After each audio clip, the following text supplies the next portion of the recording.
Welcome to The Explainer. Today we're going to dig into a really radical idea from a text that's about 2,000 years old.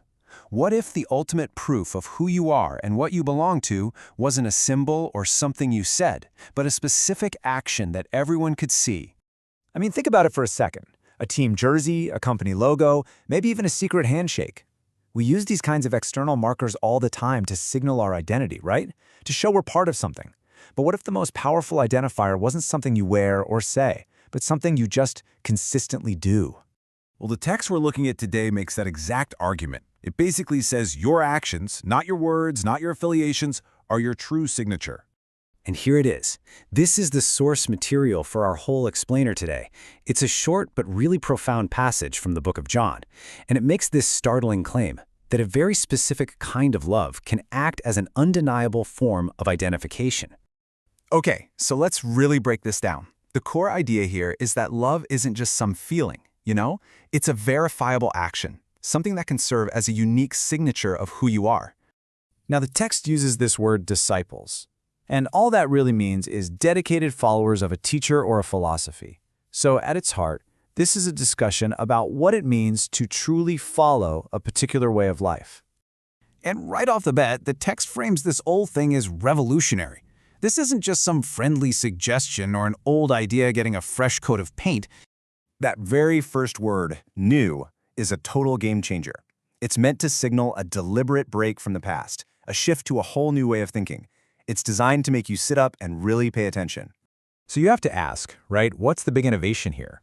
The idea of loving other people wasn't exactly new, so what makes this command so different? And this is where it gets really interesting. The old standard was internal. Love your neighbor as yourself. The benchmark is, well, you. Your own self-interest, your own feelings. But the new standard is completely external. Love one another as I have loved you. The measuring stick just changed completely. And that shift has some massive implications. It sets up a new, totally radical standard for what this love is supposed to look like in practice. Because the model is no longer about getting something in return or what feels good to you, but about a specific, self-giving example. This little phrase right here, it's the engine of the entire passage. It's not just a casual comparison, it's a new, incredibly demanding standard for behavior. It's demanding because the example being pointed to, in its original context, is one of ultimate sacrifice. So yeah, we're not talking about some vague, fuzzy feeling. The love being commanded here is tangible, it's measurable, and it's shown through real, concrete actions. It's the difference between, say, feeling sympathy for someone and actually helping them at your own expense. This standard of love has real-world implications. It means prioritizing other people. It means serving them with humility. And it means being willing to make sacrifices. It's a love that's defined by what you give, not by what you get. So, okay, we have a new command with a radical standard. But what's the ultimate outcome of living this way? Well, the text tells us it becomes a form of public proof. And this is a really bold claim, isn't it? The text is saying that this active, sacrificial love will be a visible, public identifier. It's not just for the people in your group. It's a sign for the whole world to see. This action of love becomes the group's definitive brand. It's the equivalent of a logo or a jersey, a clear and conclusive sign of who you follow. All right, let's tie this all together. What is the ultimate takeaway from these two powerful verses?